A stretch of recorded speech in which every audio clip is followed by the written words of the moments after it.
Hello hi and welcome back to my channel being women. So ನೀವೇನಾದರೂ ನನ್ನ ಚಾನಲ್ನ first time ನೋಡ್ತಾ ಇದ್ದರೆ ಕೆಳಗಡೆ ಇರೋ ಸಬ್ಸ್ಕ್ರೈಬ್ ಬಟನ್ನ ಈಗಲೇ ಒತ್ತಿ ನಾನು ಹಾಕೋ ಪ್ರತಿಯೊಂದು ವೀಡಿಯೋನ ನೀವು ನೋಡ್ಕೋಬೋದು. ಇವತ್ತಿನ ವೀಡಿಯೋ ಏನಪ್ಪ ಅಂತಂದರೆ ಸ್ಟ್ರೀಟ್ ಸ್ಟೈಲಲ್ಲಿ ವಡೆ ಮತ್ತು ಗ್ರೀನ್ ಚಟ್ನಿನ ಹೇಗೆ ಮಾಡೋದು ಅಂತ ತೋರಿಸ್ತೀನಿ.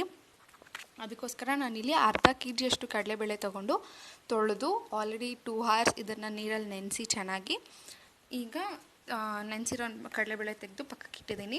ಮತ್ತು ಒಂದು ಜಾರಲ್ಲಿ ಒಂದು 7ರಿಂದ 8 ಹಸಿಮೆಣ್ಸಿನ್ಕಾಯಿ ಮತ್ತು ಒಂದು ಅರ್ಧ ಕಪ್ಪಷ್ಟು ಬೆಳ್ಳುಳ್ಳಿ, ಒಂದು ಚೂರು ಶುಂಠಿ, ಆ ಶುಂಠಿನ ಸಹ ನೀಟಾಗಿ ತೊಳೆದು ಸಿಪ್ಪೆ ತೆಗೆದುಬಿಟ್ಟು ಮತ್ತು ಸಣ್ಣ ಸಣ್ಣದಾಗಿ ಕಟ್ ಮಾಡಿ ಜಾರಲ್ಲಿ ಹಾಕೋತಿದ್ದೀನಿ. ಇದೆಲ್ಲ ಹಾಕಾದ್ಮೇಲೆ ನೆಕ್ಸ್ಟು ಒಂದು ಸ್ವಲ್ಪ ಚಕ್ಕೆ, ಆಮೇಲೆ ಒಂದು 6ರಿಂದ 7 ಲವಂಗ,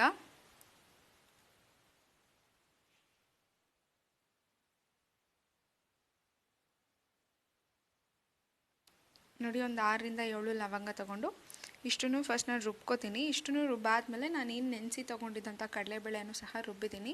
ಇದನ್ನು ಗ್ರೈಂಡ್ರಿಗೆ ಹಾಕಂಗಿದ್ರೆ ನೀವು ಡೈರೆಕ್ಟ್ಲಿ ಗ್ರೈಂಡ್ರಿಗೆ ಹಾಕ್ಬಿಟ್ಟು ಒಂದು ಸ್ವಲ್ಪ ಕಡಲೆಬೇಳೆನ ರುಬ್ಬಿದಂಗೆ ಹಾಗೆ ತೆಗೆದು ಮಿಕ್ಸ್ ಮಾಡ್ಕೋಬೇಕಾಗುತ್ತೆ. ಇಫ್ ಇನ್ ಕೇಸ್ ಮಿಕ್ಸಿಗೆ ಹಾಕಿದ್ರೆ ಮಿಕ್ಸಿಗೆ ನೀರು ಹಾಕ್ತಾ ರುಬ್ಕೋಬೇಕು ಒಂಚೂರು, ಸೊ ದಟ್ ಮಿಕ್ಸಿನಲ್ಲಿ ಒಂದೊಂದು ಕಾಳು ಹಂಗಾಗಿ ಉಳಿದೋಗುತ್ತೆ. ನೀವೇನು ಎಕ್ಸ್ಟ್ರಾ ಕಡಲೆಬೇಳೆ ಆ್ಯಡ್ ಮಾಡೋಷ್ಟಿಲ್ಲ. ಬಟ್ ಗ್ರೈಂಡ್ರಿಗೆ ಹಾಕಿದ್ರೆ ಮಾತ್ರ ಒಂದು ಸ್ವಲ್ಪ ಕಡಲೆಬೇಳೆ ರುಬ್ಬದೇನೆ ಹಾಗೆ ಎಕ್ಸ್ಟ್ರಾ ಹಾಕ್ಕೋಬೇಕು, ನೆನೆಸಿರೋದನ್ನು ಉಳಿಸ್ಕೊಂಡು. ಆ್ಯಂಡ್ ಇದ್ರ ಜೊತೆಗೆ ನಾನು ಈರುಳ್ಳಿ ಮತ್ತು ಇದರಲ್ಲಿ ಕರ್ಬೇವಿನ ಸೊಪ್ಪು ಕಟ್ ಮಾಡಿದ್ದೀನಿ. ಈರುಳ್ಳಿ ಕರ್ಬೇವಿನ ಸೊಪ್ಪನ್ನು ಎರಡೂ ಇದಕ್ಕೆ ಹಾಕಿ ಮಿಕ್ಸ್ ಮಾಡ್ತೀನಿ.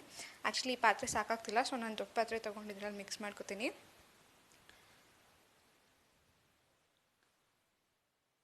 ನೀವು ಹಸಿಮೆಣ್ಸಿನ್ಕಾಯಿ ಬೇಕಾದರೆ ರುಬ್ದೇನೆ ಕಟ್ ಮಾಡಿ ಹಾಕ್ಕೋಬೋದು. ಬಟ್ ಕಟ್ ಮಾಡಿ ಹಾಕಬೇಕಾದ್ರೆ ಹಸಿಮೆಣ್ಸಿನ್ಕಾಯಿ ಬಾಯಿಗೆ ಸಿಗುತ್ತೆ, ಸೊ ಖಾರ ಆಗುತ್ತೆ. ಸೊ ರುಬ್ಬಿಟ್ಟು ಹಾಕ್ಕೊಂಡ್ರೆ ಈವನ್ನಾಗಿ ಎಲ್ಲ ಕಡೆ ಖಾರ ಸ್ಪ್ರೆಡ್ ಆಗುತ್ತೆ ಅಂತ ನಾನು ರುಬ್ಬಿಟ್ಟು ಹಾಕೋತಿದ್ದೀನಿ.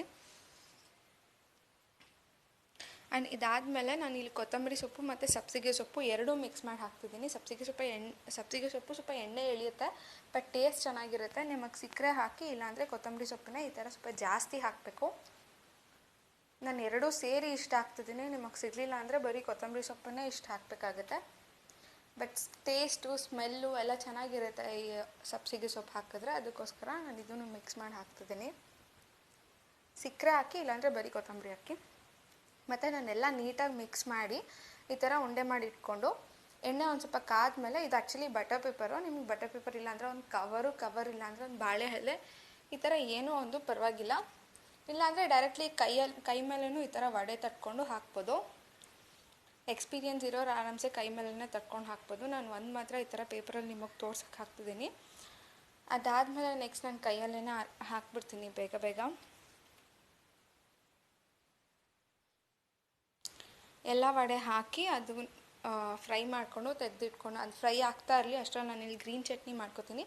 ಗ್ರೀನ್ ಚಟ್ನಿಗೋಸ್ಕರ ನಾನಿಲ್ಲಿ ಒಂದು ಸ್ವಲ್ಪ ಪುದೀನ ತೊಗೊಂಡಿದ್ದೀನಿ. ಪುದೀನ ಎಷ್ಟು ತೊಗೊಂಡಿದ್ದೀನೋ ಅದಕ್ಕೆ ಡಬಲ್ ಅನ್ನೋಷ್ಟು ಕೊತ್ತಂಬರಿ ಸೊಪ್ಪನ್ನು ಕಟ್ ಮಾಡಿ ಇಟ್ಕೊಂಡು ಅದನ್ನು ತಗೊಂಡು ಹಾಕೋತಿದ್ದೀನಿ. ಮತ್ತು ಒಂದು ಫುಲ್ ಬೆಳ್ಳುಳ್ಳಿನಲ್ಲಿ ಒಂದು ಅರ್ಧ ಬಿಡಿಸ್ಕೊಂಡಿದ್ದೀನಿ. ಅದು ಅರ್ಧನೇ ನನಗೆ ಇಷ್ಟ ಆಯಿತು. ನೋಡಿ, ಒಂದು 10ರಿಂದ 12 ಕ್ಲೋವ್ಸ್ ಬೆಳ್ಳುಳ್ಳಿ, ಗಾರ್ಲಿಕ್ ಕ್ಲೋವ್ಸ್ ಹಾಕ್ಕೊಂಡಿದ್ದೀನಿ. ಒಂದು ಚೂರು ಶುಂಠಿ, ಇಷ್ಟು ಹಾಕಿ ಒಂದು ಅರ್ಧ ನಿಂಬೆಹಣ್ಣು ಹಾಕೋತೀನಿ. ಮತ್ತು ಒಂದು 2 ಕಪ್ಪಷ್ಟು ಹುರ್ಗಡ್ಲೆ,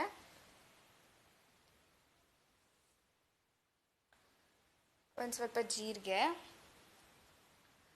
ಮತ್ತು ಹಸಿಮೆಣ್ಸಿನ್ಕಾಯಿ. ನಾನಿಲ್ಲಿ ಫುಲ್ ಸ್ಪೈಸಿಯಾಗಿ ಬೇಕು ಅಂತಂದ್ಬಿಟ್ಟು ನಾನು 5 ಹಸಿಮೆಣ್ಸಿನ್ಕಾಯಿ ಆ್ಯಡ್ ಮಾಡ್ತಿದ್ದೀನಿ. ಯೂಶ್ವಲಿ ಇಷ್ಟು ಸ್ಪೈಸಿ ಯಾರೂ ತಿನ್ನಲ್ಲ ಅನಿಸುತ್ತೆ, ನಾನೊಂದು ಸ್ವಲ್ಪ ಜಾಸ್ತಿನೇ ಹಾಕ್ತೀನಿ. ನೀವು ನೋಡ್ಕೊಂಡು ಹಾಕ್ಕೊಳ್ಳಿ. ನಾನು ಒಂದು 2 ಸ್ಪೂನ್, ಅಂದರೆ ಫುಲ್ ದೊಡ್ಡ ಸ್ಪೂನ್ ಅಲ್ಲ, ದೊಡ್ಡ ಸ್ಪೂನ್ ಆದರೆ 1 ಸ್ಪೂನ್, ಒಂದೂ ಇಲ್ಲ, ಇನ್ನೂ ಕಮ್ಮಿನೇ. ಇದು ಟೀ ಸ್ಪೂನ್ ಅಂತಾರಲ್ಲ ಆ ಥರದ್ರಲ್ಲಿ 2 ಸ್ಪೂನ್ ಅಷ್ಟು ಉಪ್ಪು, ಒಂದು ಚಿಟಿಕೆ ಸಕ್ಕರೆ, ಹಸಿಮೆಣ್ಸಿನ್ಕಾಯಿ ನೋಡ್ಕೊಂಡು ಕಮ್ಮಿ ಹಾಕ್ಕೊಳ್ಳಿ ನೀವಿನ್ನೂ. ಮತ್ತು ಒಂದು ಸ್ವಲ್ಪ ನಿಂಬೆಹಣ್ಣು, ಅರ್ಧ ನಿಂಬೆಹಣ್ಣು ಹಿಂಡ್ಕೊಂಡು ಇದನ್ನು ರುಬ್ಕೋತೀನಿ. ನೋಡಿ, ಇಷ್ಟು ಚಟ್ನಿ ರೆಡಿ ಆಯಿತು. ಚಟ್ನಿ ಫುಲ್ ಸ್ಪೈಸಿಯಾಗಿ ಚೆನ್ನಾಗಿದೆ. ಆ್ಯಂಡ್ ನನ್ನ ವಡೆನೂ ರೆಡಿ ಆಗಿದೆ. ಎರಡರ ಕಾಂಬಿನೇಷನ್ ಅಂತೂ ಸೂಪರು. ನೀವು ಮನೇಲಿ ಈ ರೆಸಿಪಿ ಟ್ರೈ ಮಾಡಿ, ನಿಮ್ಗೆ ಹೇಗೆ ಬಂತು ಅಂತ ಅಂದ್ಬಿಟ್ಟು ನಾನು ಕಮೆಂಟ್ ಬಾಕ್ಸಲ್ಲಿ ತಿಳಿಸಿ. ಆ್ಯಂಡ್ ನನ್ನ ವೀಡಿಯೋಸ್ ನಿಮ್ಗೆ ಇಷ್ಟ ಆದರೆ ನನ್ನ ಚಾನಲ್ಗೆ ಸಬ್ಸ್ಕ್ರೈಬ್ ಆಗಿ.